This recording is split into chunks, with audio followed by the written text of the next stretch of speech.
Thomas the Tank Engine is very proud of his branch line. He thinks it's the most important part of the whole railway. He has 2 coaches. They are old and need new paint, but he loves them very much. He calls them Annie and Clarabelle. Annie can only take passengers, but Clarabelle can take passengers, luggage, and the guard. As they run backwards and forwards along the line, Thomas sings them little songs, and Annie and Clarabelle sing too.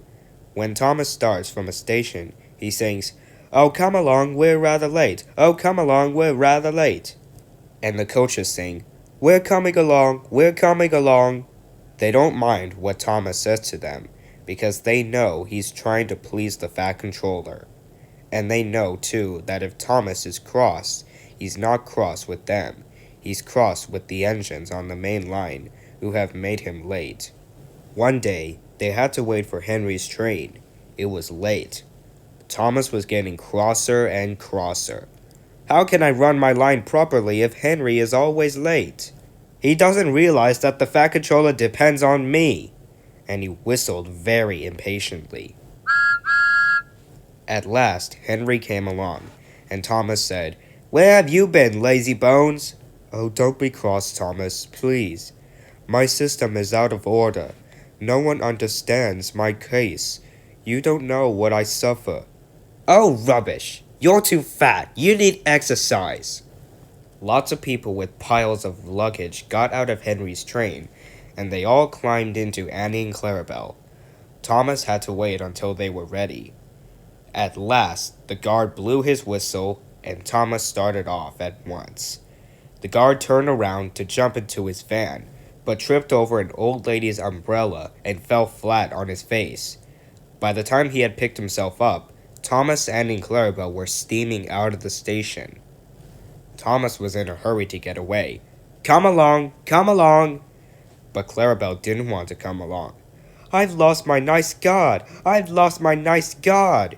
Annie tried to tell Thomas, "We haven't a guard! We haven't a guard!" But Thomas was hurrying. He wouldn't listen, and on he puffed. "Come along, come along!" Annie and Clarabelle tried to put on their brakes, but they couldn't without the guard, and they kept crying out, "Where is our guard? Where is our guard? Thomas, please stop! Thomas, please stop!" But Thomas didn't stop, until they came to a signal, and the signal said stop. Thomas was very cross, and he said to his driver, "Oh, bother that signal! What's the matter?" And Thomas's driver said, "I don't know. The guard will tell us in a minute, Thomas." They waited and waited, but the guard didn't come. Thomas got even crosser. "Where is the guard?" Annie and Clarabelle knew, and they were crying, "We've left him behind!" The driver, the firemen, and the passengers looked, and there was the guard, running as fast as he could along the line with his flags in one hand and his whistle in the other.